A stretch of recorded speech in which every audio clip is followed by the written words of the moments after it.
প্রিয় দর্শক, ফিরে এলাম বিজ্ঞাপন বিরতির পর। সবাইকে আবারও স্বাগত। চলে যাচ্ছি পরবর্তী সংবাদে। এবারের প্রসঙ্গ একটু ভিন্ন। ক্যান্টনমেন্ট কলেজের তথাকথিত স্মার্ট শিক্ষার্থীরা কলেজের শৃঙ্খলা কমিটির শিক্ষকদের বিরুদ্ধে বেরসিক আচরণের কৃত্রিম অভিযোগ তুলেছে। তাদের অভিযোগ, কলেজের শিক্ষকরা তাদের স্মার্ট দেখানোর প্রচেষ্টায় নিষ্ঠুর হস্তক্ষেপ করেন এবং তাদেরকে গ্রাম্য খ্যাত বানানোর চেষ্টা করেন।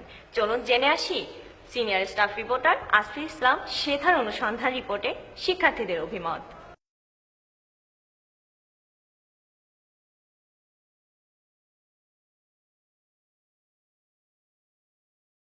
আপনি তো এই কলেজেই পড়েন, তাই না? হ্যাঁ, আমি ইন্টারমিডিয়েট ফার্স্ট ইয়ারের স্টুডেন্ট। ও আচ্ছা, তো আপনাদের কাছ থেকে কলেজের শৃঙ্খলা কমিটির বিরুদ্ধে অভিযোগ শোনা যাচ্ছে, এ বিষয়ে আপনার কিছু বলার আছে কি?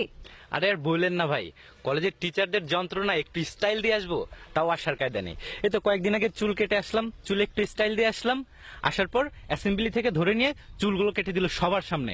মেয়েগুলো যে কি ভাবলো আল্লাহ জানে। আর এই চুল নিয়ে আমি কিভাবে টুনির সামনে যাব বলেন? টুনি তো এখন আমার দিকে তাকাবেই না। আচ্ছা, টুনি কে? টুনির সাথে আপনার দিকে তাকানো কি সম্পর্ক, এ ব্যাপারে একটু স্পষ্ট করে বলবেন কি?